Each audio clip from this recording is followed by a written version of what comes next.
ಬಹಳ ತುರ್ತಾಗಿ ಈ ಪತ್ರಿಕಾಗೋಷ್ಠಿಯನ್ನು ನಾವು ಕರೆದಿದ್ದೇವೆ.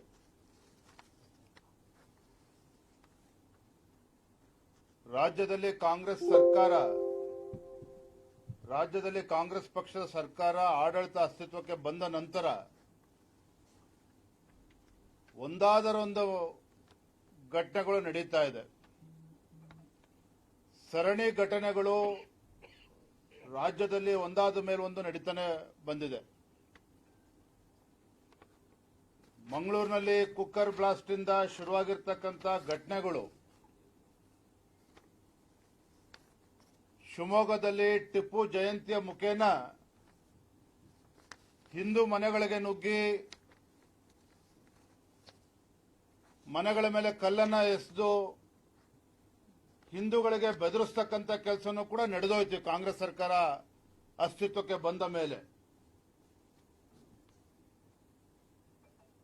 ಡಿಜೆ ಹಳ್ಳಿ ಕೆಜೆ ಹಳ್ಳಿ ಪ್ರಕರಣದಲ್ಲಿ ಸ್ವತಃ ಕಾಂಗ್ರೆಸ್ ಪಕ್ಷದ ಶಾಸಕ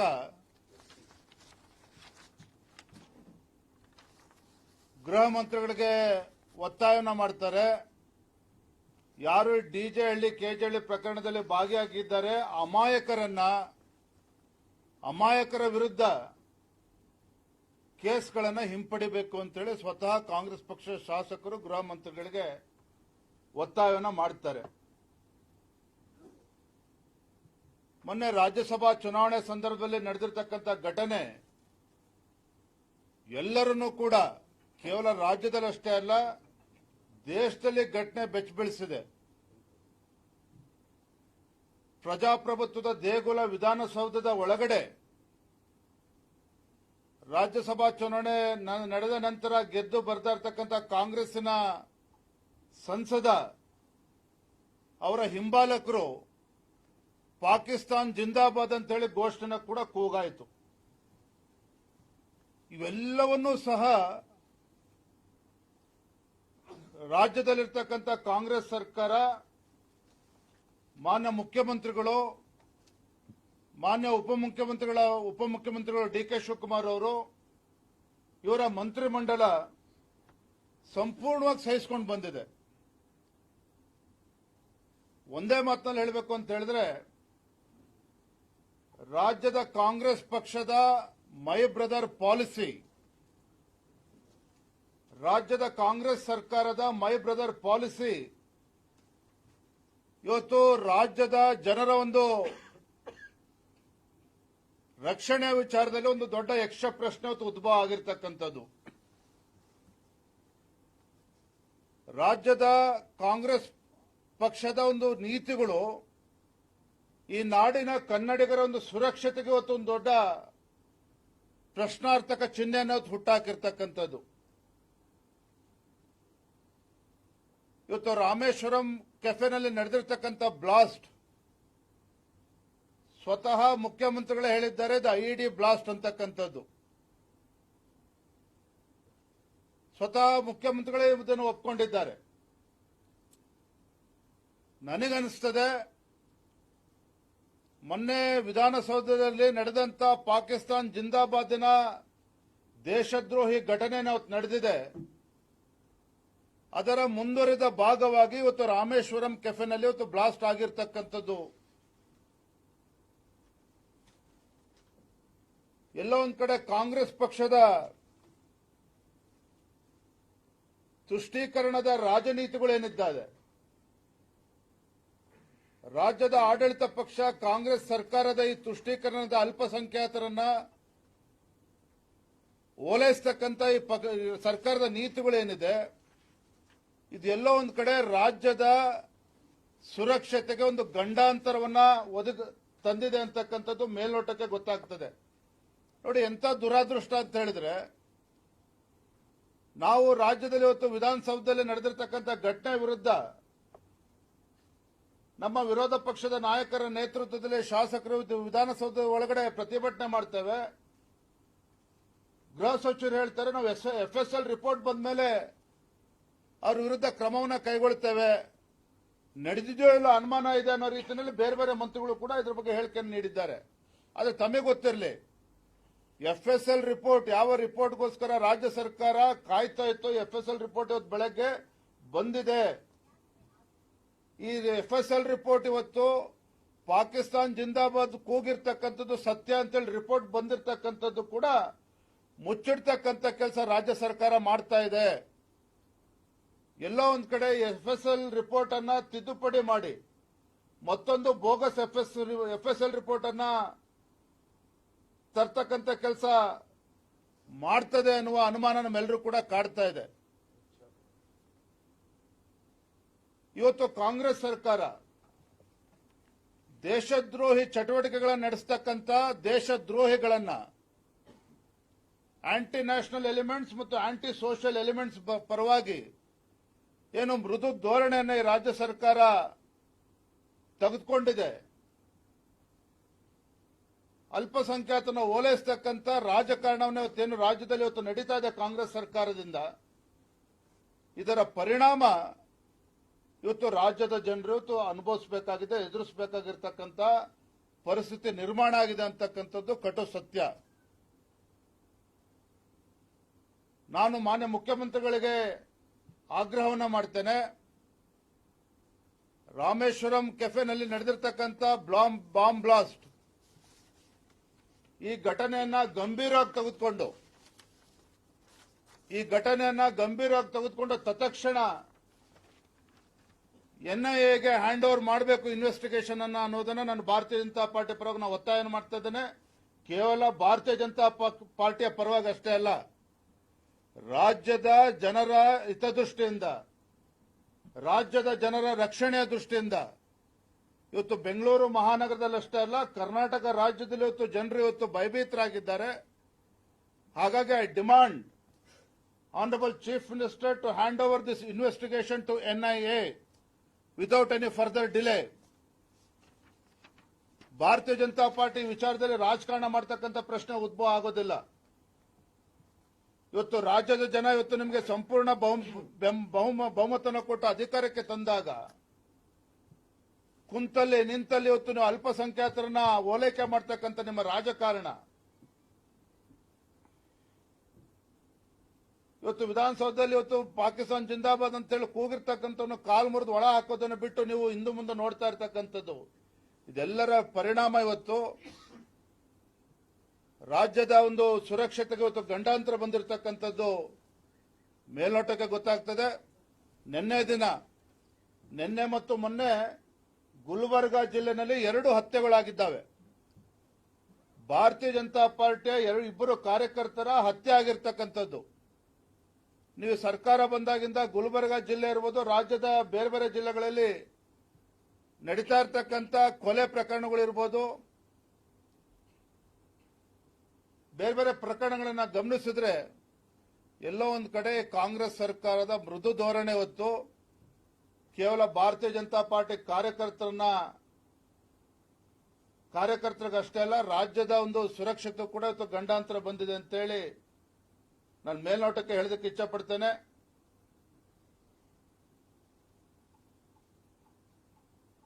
ಇವತ್ತು ಮೊನ್ನೆ DK ಶಿವಕುಮಾರ್ ಅವರು ನಾಳೆ ಏನ್ ಹೇಳ್ತಾರೋ ಗೊತ್ತಿಲ್ಲ.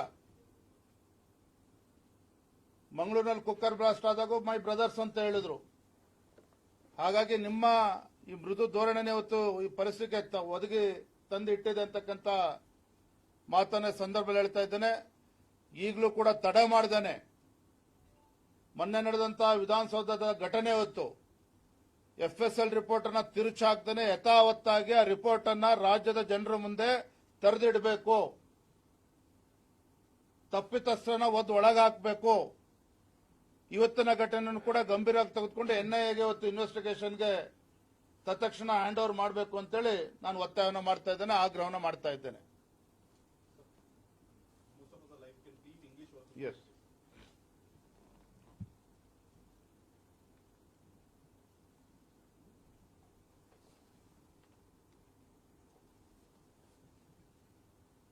my brother's policy of the state government,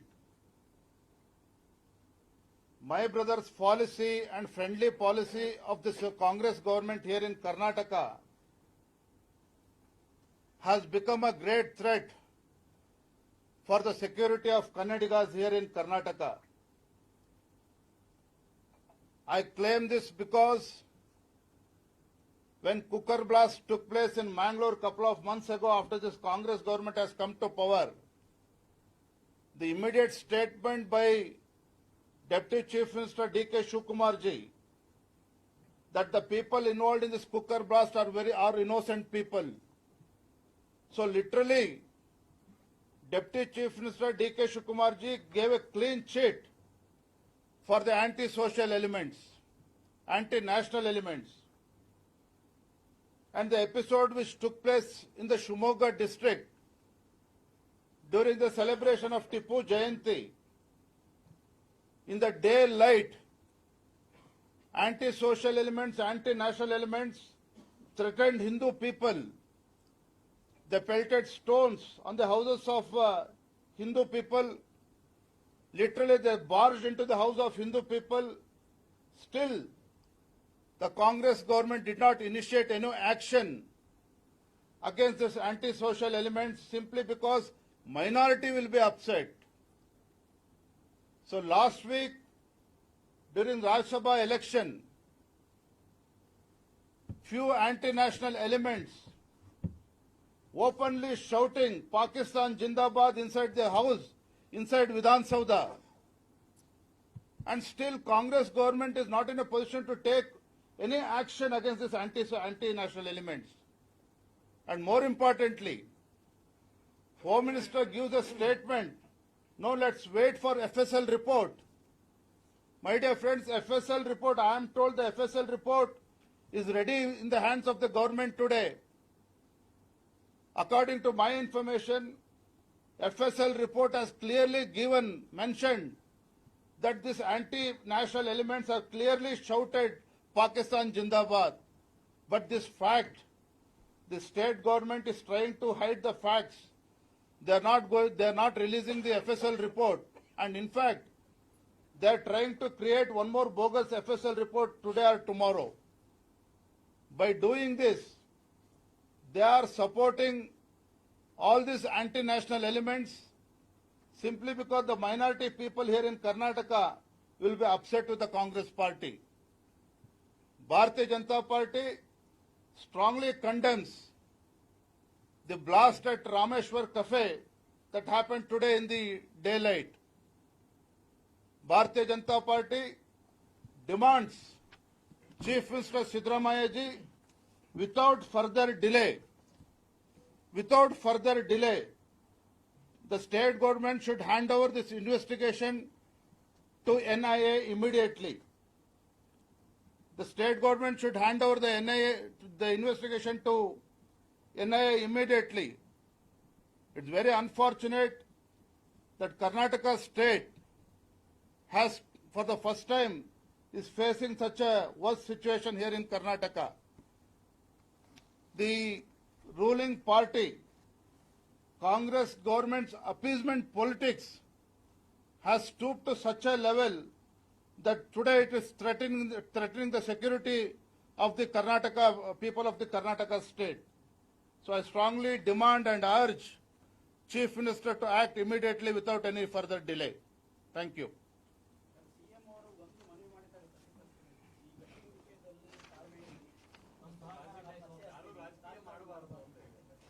See, Bharatiya Janata Party will not stoop to level of doing politics in such episode. ಇದು ರಾಜ್ಯದ ಕನ್ನಡಿಗರ ಸುರಕ್ಷತೆ ಸವಾಲು ಇವತ್ತು ಎದ್ದಿರ್ತಕ್ಕಂಥದ್ದು. ಇವತ್ತು ಏನು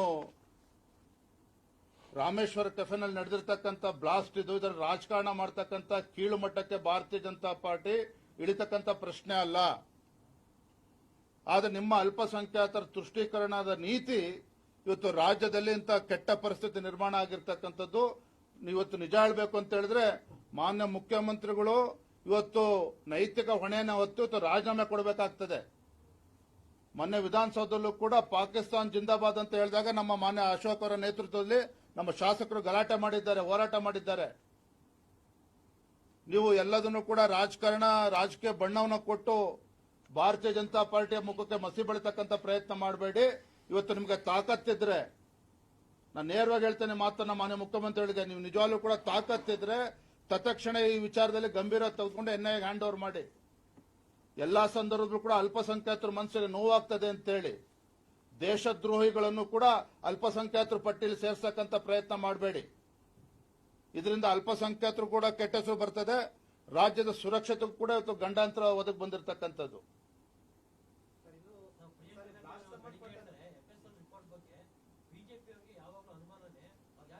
ನೋಡ್ರಿ, ನಮಗೆ ದಯವಿಟ್ಟು ಹೇಳಿ, ಪ್ರಿಯಾಂಕಾ ಖರ್ಗೆ ಅವರು ಯಾವ ಪೋರ್ಟ್ಫೋಲಿಯೋ, ಅವರು ಯಾವ ಇಲಾಖೆನ ನಿರ್ವಹಿಸ್ತಾ ಇದ್ದಾರೆ ಅಂತೇಳಿ ರಾಜ್ಯದ ಜನತೆ ಕೂಡ ಅನುಮಾನ ಆಗ್ತಾ ಇದೆ. ಅವರೇ ಮುಖ್ಯಮಂತ್ರಿಗಳ ತರ ಇವತ್ತು ನಡವಳಿಕೆ ಅವ್ರದ್ದು. ಅರೆ, ಗುಲ್ಬರ್ಗದಲ್ಲಿ ಇಬ್ರು ಭಾರತೀಯ ಜನತಾ ಪಾರ್ಟಿ ಕಾರ್ಯಕರ್ತರ ಹತ್ಯೆ ಆಗಿದೆ ಅವತ್ತು ಕೋಳಿ ಸಮಾಜದ ಒಬ್ಬ ಮುಖಂಡನ ಮೇಲೆ ಒಬ್ಬ ಆತ್ಮಹತ್ಯೆ ಆದ್ರೆ ಒಂದು ದಿನ ಮಂತ್ರಿ ಹೋಗಿ ಅವರ ಕುಟುಂಬಕ್ಕೆ ಸಾಂತ್ವನ ಹೇಳ್ತಕ್ಕಂಥ ಕೆಲಸ ಮಾಡೋದ್ರಲ್ಲಿ ಒಬ್ಬ ಜವಾಬ್ದಾರಿ ಇರ್ತಕ್ಕಂಥ ಮಂತ್ರಿಗಳು ನಡ್ಕೊಳ್ತಕ್ಕಂಥ ರೀತಿನ ಇವತ್ತು ಎಲ್ಲಾ ಇಲಾಖೆ ಬಗ್ಗೆ ಇವತ್ತು ಮೂಗು ತೋರಿಸ್ತಕ್ಕಂಥ ಪ್ರಿಯಾಂಕಾ ಖರ್ಗೆ ಅವರು ಅವರ ಜಿಲ್ಲೆನಲ್ಲಿ ಕಾಂಗ್ರೆಸ್ ಸರ್ಕಾರ ಬಂದ್ಮೇಲೆ ಯಾವ ರೀತಿ ನಡೀತಾ ಇದೆ, ಕೊಲೆಗಳು ಯಾವ ರೀತಿ ನಡೀತಾ ಇದೆ, ಯಾವ ರೀತಿ ದಬ್ಬಾಳಿಕೆ ಗುಂಡಾಗಿರ್ದೆ ನಡೀತಾ ಇದೆ, ಒಂದ್ಸಲ ಹೋಗಿ ನೋಡ್ಲಿ ಅವರು.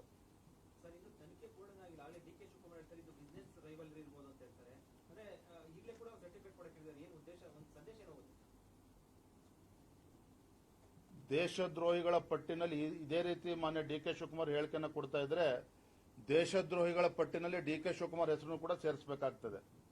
ಯಾಕೆಂದ್ರೆ ನಿಮ್ಮ ಈ ಕೆಟ್ಟ ನಡವಳಿಕೆಯಿಂದ ಡಿ ಕೆ ಶಿವಕುಮಾರ್ ಅವರು ಕಾಂಗ್ರೆಸ್ ಇತರ ಪಕ್ಷಗಳ ನಾಯಕರ ನಡವಳಿಕೆಯಿಂದನೇ ಇವತ್ತು ರಾಜ್ಯದ ಪರಿಸ್ಥಿತಿ ಈ ಮಟ್ಟಕ್ಕೆ ಬಂದಿರತಕ್ಕಂಥದ್ದು.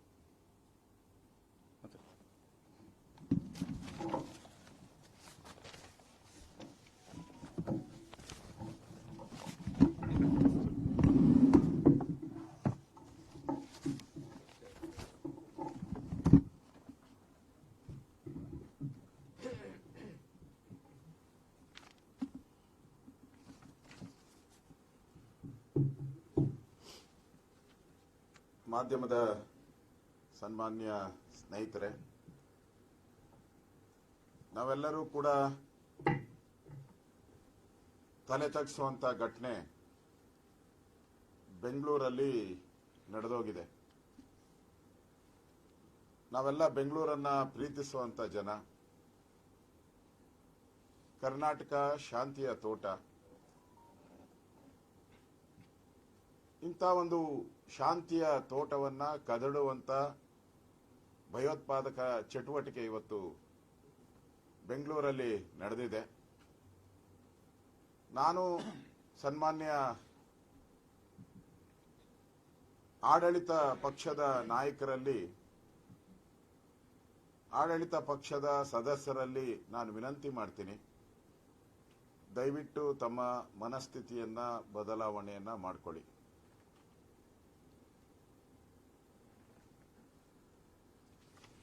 ಈ ಮನಸ್ಥಿತಿಗೆ ಕಾರಣ ಏನು? ಈಗಾಗಲೇ ನಮ್ಮ ವಿಜಯೇಂದ್ರ ಅವರು ಸ್ಪಷ್ಟವಾಗಿ ಹೇಳಿದ್ದಾರೆ. ಒಂದು ಮನಸ್ಥಿತಿ ಕರ್ನಾಟಕದಲ್ಲಿ ಮೂಡುವಂತ ವಾತಾವರಣವನ್ನ ನೀವು ಕಳೆದ 9 ತಿಂಗಳಲ್ಲಿ ಕ್ರಿಯೇಟ್ ಮಾಡಿಬಿಟ್ಟಿದ್ದೀರ. ಅದು ಮಂಗಳೂರಿಂದ ಹಿಡಿದು ಎಲ್ಲ ಕಡೆನೂ, ವಿಧಾನಸೌಧದವರೆಗೂ, ಮಂಗಳೂರಿಂದ ಬೀದರ್, ಕಲಬುರಗಿ ಎಲ್ಲ ಕಡೆಯಿಂದನೂ ಕೂಡ ವಿಧಾನಸೌಧವರೆಗೂ ಮೈಂಡ್ ಸೆಟಪ್ ಅನ್ನ ರೆಡಿ ಮಾಡಿಬಿಟ್ಟಿದೆ. ಏನು ಆ ಮೈಂಡ್ ಸೆಟಪ್ ಅಂತಾರೆ? ನೀವು ಏನಾದ್ರೂ ಮಾಡಿ ನಮ್ಗೆ ವೋಟ್ ಹಾಕಿ ನಿಮ್ಮನ್ನ ನೀವೇನ್ ಮಾಡಿದ್ರು ನಾವು ಸೇಫ್ ಗಾರ್ಡ್ ಮಾಡ್ತೀರಿ ಅನ್ನೋ ಒಂದು ಮನಸ್ಥಿತಿಯನ್ನ ಕ್ರಿಯೇಟ್ ಮಾಡಿಬಿಟ್ಟಿದೆ. ಇವತ್ತು ಶರ್ಟಿನ ಗುಂಡಿಗಳನ್ನ ಬಿಚ್ಚಿಕೊಂಡು ಎದೆ ಎತ್ತಿ ಓಡಾಡುವಂತ ಈ ಭಯೋತ್ಪಾದಕರ ತಂಡಕ್ಕೆ ಹರದಾರಿಯನ್ನ ನೀವು ಕೊಟ್ಟಿದ್ದೀರಾ. ಇದನ್ನ ನೀವು ಒಪ್ಕೊಳ್ಳೇಬೇಕು. ನೀವು ಈ ಬದಲಾವಣೆ, ಮಾನಸಿಕವಾಗಿ ಮನಸ್ಥಿತಿಯನ್ನ ನೀವು ಬದಲಾವಣೆ ಮಾಡಿದ್ದೀರಾ. ಅದರಿಂದ ಇವತ್ತು ಕರ್ನಾಟಕದಲ್ಲಿ ಗುಂಡಿ ಬಿಚ್ಚಿಕೊಂಡು ಓಡಾಡ್ತಾ ಇದ್ದಾರೆ ಎಲ್ಲರೂ ಕೂಡ. ನಾನು ಸನ್ಮಾನ್ಯ ಡಿ ಕೆ ಶಿವಕುಮಾರ್ ಅವರಿಗೆ ವಿನಂತಿ ಮಾಡ್ತೀನಿ, ಮುಖ್ಯಮಂತ್ರಿಗಳು ವಿನಂತಿ ಮಾಡ್ತೀನಿ, ಬ್ರ್ಯಾಂಡ್ ಬೆಂಗಳೂರು ಮಾಡದಿದ್ರೂ ಪರವಾಗಿಲ್ಲ, ನಾವೆಲ್ಲ ಸಂತೋಷವಾಗಿದ್ದೀರಿ ಇಷ್ಟು ವರ್ಷ, 75 ವರ್ಷ. ಬಾಂಬ್ ಬೆಂಗಳೂರು ಅನ್ನುವ ಕಳಂಕವನ್ನ ಬೆಂಗಳೂರಿಗೆ ತರಬೇಡಿ. ಬ್ರ್ಯಾಂಡ್ ಬೆಂಗಳೂರು ಮಾಡದಿದ್ರೂ ಪರವಾಗಿಲ್ಲ, ಬಾಂಬ್ ಬೆಂಗಳೂರು ಅಂತ ಮಾಡಬೇಡಿ ದಯವಿಟ್ಟು.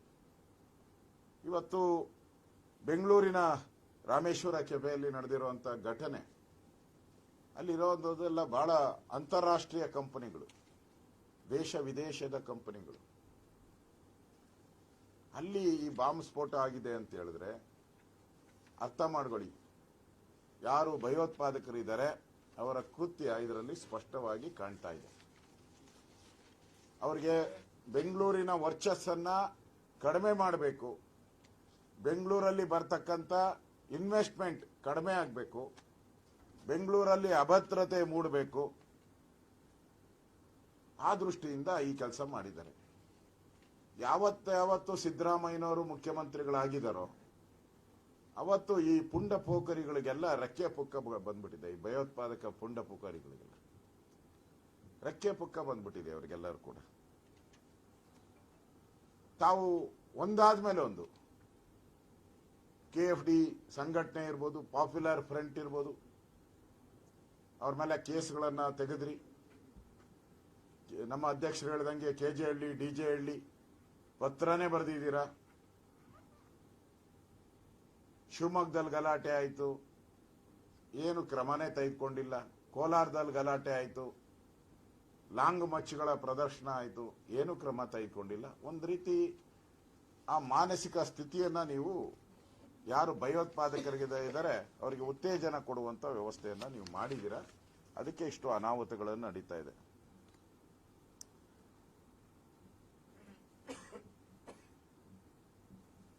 ವಿಶೇಷವಾಗಿ ಮೊನ್ನೆ ನಡೆದಂತ ವಿಧಾನಸಭಾ ಅಧಿವೇಶನದಲ್ಲಿ ಮೊದಲ ದಿನನೇ ನಾವು ನಮ್ಮ ಅಧ್ಯಕ್ಷರೆಲ್ಲ ಸೇರಿ ಕಾನೂನು ಸುವ್ಯವಸ್ಥೆ ವೈಫಲ್ಯದ ಬಗ್ಗೆ ಸುಮಾರು 2-3 ಗಂಟೆಗಳ ಕಾಲ ಚರ್ಚೆ ಮಾಡಿದ್ರಿ.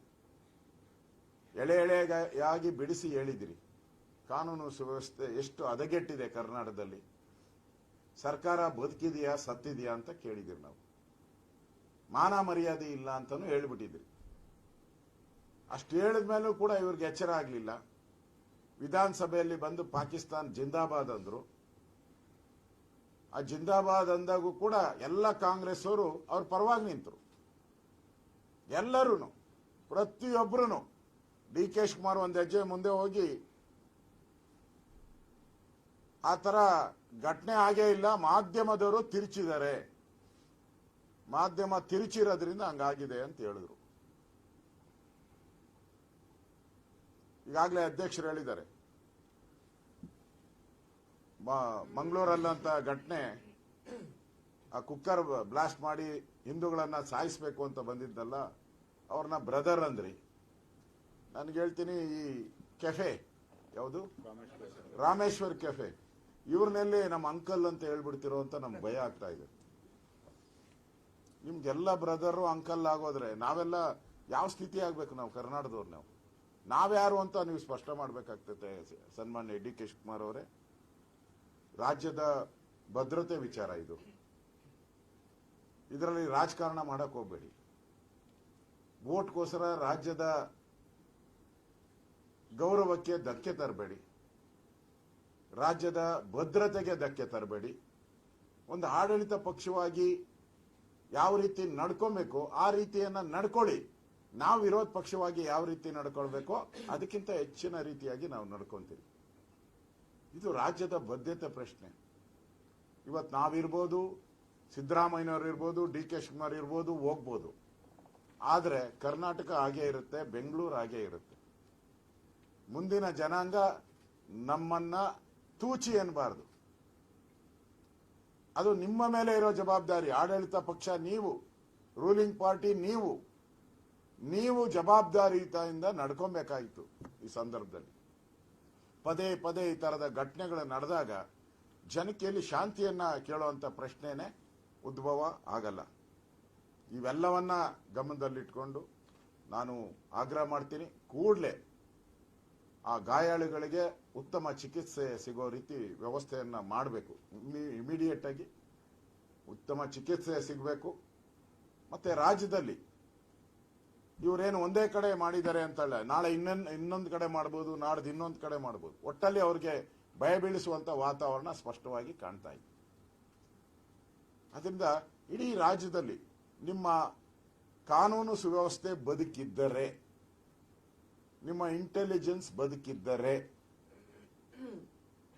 ನಿಮ್ಮ ಸರ್ಕಾರ ಬದುಕಿದ್ದರೆ ಕೂಡಲೇ ಕ್ರಮ ತೆಗೆದುಕೊಳ್ಳಿ. ಒಂದು ವಿರೋಧ ಪಕ್ಷವಾಗಿ ಭಾರತೀಯ ಜನತಾ ಪಾರ್ಟಿಯ ಎಲ್ಲ, ನಾನು ನಮ್ಮ ಅಧ್ಯಕ್ಷರು ನಾವೆಲ್ಲರೂ ಕೂಡ ಬೇಕಾದ್ರೆ ನಿಮ್ ಕೈ ಜೋಡಿಸ್ತೀರಿ, ನಿಮಗೆ ಕೈ ಜೋಡಿಸಿ ವಿನಂತಿ ಮಾಡ್ತೀರಿ. ದಯವಿಟ್ಟು ವೋಟ್ ಪಾಲಿಟಿಕ್ಸ್ ಬಿಟ್ಬಿಡಿ. ರಾಜ್ಯದ ಹಿತದೃಷ್ಟಿಯಿಂದ ನೋಡಿ, ಇಡೀ ರಾಜ್ಯದಲ್ಲಿ ಭದ್ರತೆಯನ್ನ ಕಾಪಾಡುವಂತ ದೃಷ್ಟಿಯಿಂದ ಇವತ್ತಾದ್ರೂ ಅಲರ್ಟ್ ಮಾಡಿ. ವಿಧಾನಸೌಧ ಪಾಕಿಸ್ತಾನ ಕೂಗ್ದಾಗೂ ನೀವು ಅಲರ್ಟ್ ಆಗಿಲ್ಲ. ರಾಜ್ಯದಲ್ಲಿ ಸರಣಿ ಕೊಲೆಗಳಾದಾಗೂ ನೀವು ಅಲರ್ಟ್ ಆಗಿಲ್ಲ. ಇದು ದೇಶದ್ರೋಹದ ಕೆಲಸ. ಈ ದೇಶದ್ರೋಹದ ಸಂದರ್ಭದಲ್ಲೂ ಕೂಡ ನೀವು ಅಲರ್ಟ್ ಆಗಿಲ್ಲ ಅಂದ್ರೆ ರಾಜ್ಯದ ಜನ ನಿಮ್ಮನ್ನ ಕ್ಷಮಿಸಲ್ಲ ಅನ್ನೋ ಮಾತನ್ನು ಕೂಡ ನಾನು ಹೇಳ್ತಾ ಇದ್ದೀನಿ. ನಾವು ಇದರಲ್ಲಿ ಯಾವುದೇ ಪಾಲಿಟಿಕ್ಸ್ ಅನ್ನ ಮಾಡುವಂತ ಪಕ್ಷದಲ್ಲಿ ನಾವಿಲ್ಲ. ನಾವು ಭಾರತೀಯ ಜನತಾ ಪಾರ್ಟಿಯಲ್ಲಿ ಇರೋರು. ನಮ್ಮ ನಾಯಕರಾದಂಥ ಅದ್ವಾನಿಯವರು, ನಮ್ಮ ನಾಯಕರಾದಂಥ ಮೋದಿಯವರು ನಮಗೆ ದೇಶ ಮೊದಲು, ಪಾರ್ಟಿ ಆಮೇಲೆ ಅಂತ ಹೇಳಿಬಿಟ್ಟಿದ್ದಾರೆ. ಪಾರ್ಟಿ ಆಮೇಲೆ, ನಮಗೆ ದೇಶ ಮೊದಲು ಅಂತ ಹೇಳಿದ್ದಾರೆ. ಅದರಿಂದ ಈ ಓಲೈಕೆ ರಾಜಕಾರಣದಿಂದ ಇವತ್ತು ಈ ಘಟನೆ ನಡೆದಿದೆ ಅಂತ ಸ್ಪಷ್ಟವಾಗಿ ಕಾಣ್ತಾ ಇದೆ. ಅದಕ್ಕೋಸ್ಕರ ರಾಜ್ಯ ಸರ್ಕಾರ ಎಚ್ಚರಿಕೆಯ ನಡೆಯನ್ನ ಇಡಬೇಕು ಅಂತೇಳಿ ನಾನು ವಿರೋಧ ಪಕ್ಷದ ನಾಯಕನಾಗಿ, ನಮ್ಮ ಅಧ್ಯಕ್ಷರು, ನಾವು ಎಲ್ಲ ರೀತಿಯ ಈ ಸಂದರ್ಭದಲ್ಲಿ ಸರ್ಕಾರಕ್ಕೆ ಎಲ್ಲ ರೀತಿಯಾದಂತ ಸಹಕಾರವನ್ನ ಕೊಡಕ್ಕೆ ನಾವು ತಯಾರಿದ್ದೀರಿ. ಶಾಸಕರಾಗಿ ಟ್ವೀಟ್ ಮಾಡಿದ್ದಾರೆ, ಗೃಹ ಮಂತ್ರಿಗಳು ರಾಜೀನಾಮೆ ಕೇಳ್ತಿದ್ದಾರೆ, ಅದು ಪಕ್ಷದ ನಿಲುವು ಕೂಡ ಹಂಗೆ ಆಗುತ್ತಾ? ಈಗ ನಮ್ಮ ಅಧ್ಯಕ್ಷರು ಮುಖ್ಯಮಂತ್ರಿ ರಾಜೀನಾಮೆನೆ ಕೇಳಿದ್ದಾರೆ, ಅದಕ್ಕಿಂತ ಮೇಲೆ ಸ್ಟೆಪ್ ಅಲ್ಲೇ ಕೇಳಿದ್ದಾರೆ.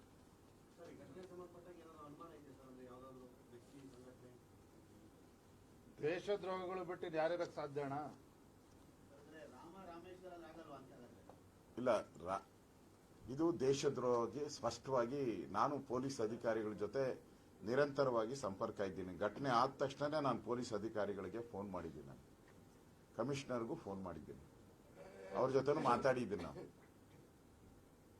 ಮಾತಾಡಿದಾಗ ಆಗ್ಲೇ ನಾನು ಕನ್ಫರ್ಮ್ ಮಾಡಿದ್ದಾರೆ, ಅವರೆಲ್ಲರೂ ಕೂಡ ಕನ್ಫರ್ಮ್ ಮಾಡಿದ್ದಾರೆ. ಆದರೆ ಕಾನೂನು ಸುವ್ಯವಸ್ಥೆ ದೃಷ್ಟಿಯಿಂದ ಇದನ್ನ ಹೇಳಬಾರದು ಅಂತ ಹೇಳಿದ್ರಿಂದ ನಾನು ಕೂಡ ಗೌಪ್ಯತೆಯನ್ನ ಕಾಪಾಡಿದ್ದೀನಿ. ಒಬ್ಬ ವಿರೋಧ ಪಕ್ಷದ ನಾಯಕರಾಗಿ ನನಗೆ ಎಲ್ಲ ಘಟನೆಗಳು ನನಗೆ ಮೊದಲೇ ಗೊತ್ತಿತ್ತು.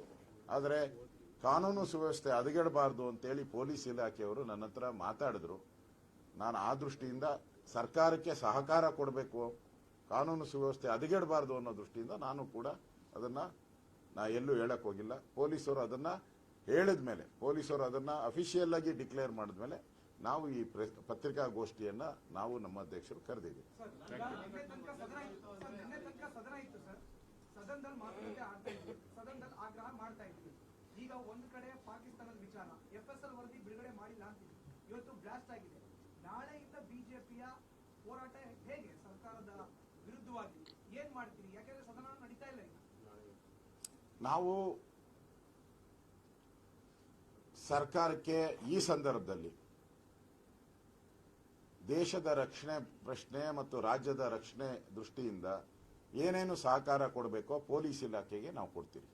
ಪೊಲೀಸ್ ಇಲಾಖೆಗೆ ಏನೇನು ಸಹಕಾರ ಕೊಡ್ತೀರಿ, ಯಾಕೆಂದ್ರೆ ರಾಜ್ಯದ ಹಿತ ಮುಖ್ಯ ನಮಗೆ. ಆ ದೃಷ್ಟಿಯಿಂದ ನಾವು ಸಹಕಾರವನ್ನು ಪೊಲೀಸ್ ಇಲಾಖೆಗೆ ಕೊಡ್ತೀವಿ.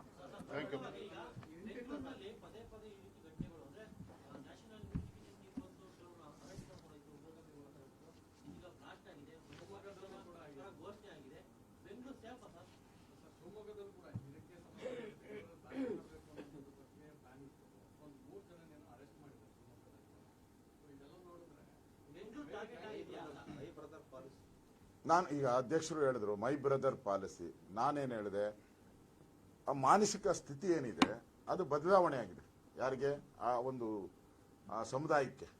ಆ ಮಾನಸಿಕ ಬದಲಾವಣೆ ಯಾರು ಮಾಡಿದವರು? ಈ ಸರ್ಕಾರನೇ ಮಾಡಿರೋದು. ಈ ಸರ್ಕಾರನೇ ಮಾಡಿರೋದ್ರಿಂದ ಈ ರೀತಿ ಘಟನೆಗಳು ನಿರಂತರವಾಗಿ ನಡೀತಾ ಇದೆ. ಇದು ಇವತ್ತಿಲ್ಲ, ಕಳೆದ 9 ತಿಂಗಳಿಂದ ನಾನು ಹೇಳಿದ್ನಲ್ಲ, ಯಾರ್ಯಾರಿಗೆ ಹಿಂದೆ ಬಟನ್ ಹಾಕೊಂಡು ಶಿಸ್ತಾಗಿ ಬರ್ತಾ ಇದ್ರು ಅವರೆಲ್ಲ ಬಟನ್ ಓಪನ್ ಮಾಡಿ ರಾಜಾರೋಷವಾಗಿ ಓಡಾಡೋ ರೀತಿ ಮಾಡಿದ್ದೆ ಈ ಸರ್ಕಾರದ್ದು ಕಾಂಗ್ರೆಸ್ ಥ್ಯಾಂಕ್ ಯು.